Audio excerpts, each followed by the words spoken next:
Good afternoon, I'm Raylene Ramsey. This is your afternoon news fix for Thursday the 12th of March. The Auditor-General's calling out systems at New Zealand's most remote council after investigating its chief executive.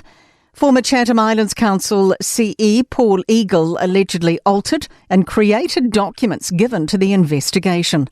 It was probing spending on renovations at his council-owned home and other financial issues. Officer of the Auditor-General's Andrew Goddard says council practices fell short. It had relevant policies, but it didn't routinely follow them, and that its processes to monitor and control spending were not working well. Chatham Islands Mayor Greg Horder says they accept the findings and will make improvements. History could repeat itself as the Resources Minister looks into carless days as the US and Israel war on Iran forces fuel prices to spike globally. The country tried carless days in 1979, also during an Iran conflict. New Zealand's among 32 nations agreeing to release international oil reserves to ease market volatility. Shane Jones says the government is looking ahead of time at a variety of measures. We've asked Treasury to look at all the options, but those will only kick in the event that this situation deteriorates further, because we do have up to 50 days worth of fuel either on the water or here in country. Provincial mayors say they're hoping Air New Zealand's latest flight reductions won't become permanent.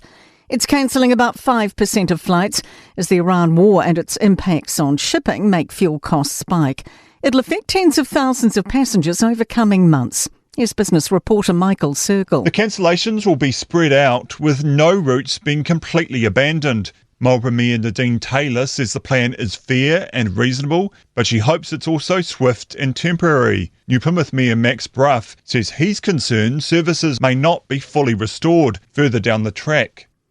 The rate of working-age New Zealanders on a benefit is at its highest in more than a decade, reaching 1 in 8.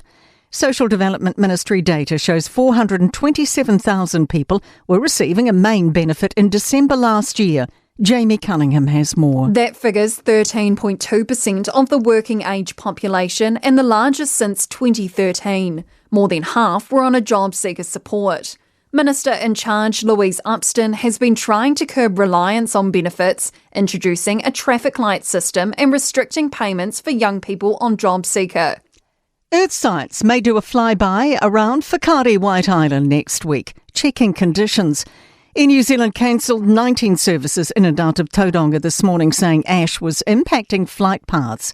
Gas and steam's been visible over the past week, but volcanologist Michael Rosenberg says ash hasn't been confirmed. This is ash. It's a very small amount. So the main concern is from the aviation industry. To sport, and Warriors co-captain Mitch Barnett is set to become a Bronco. Brisbane media reporting the Big Prop has signed a 2-year NRL deal with $800,000 annually. Moana Pacifica coach Tana Umanga believes Dave Rennie's the right choice as All Blacks head coach, but won't be drawn into speculation he'll join Rennie's coaching staff.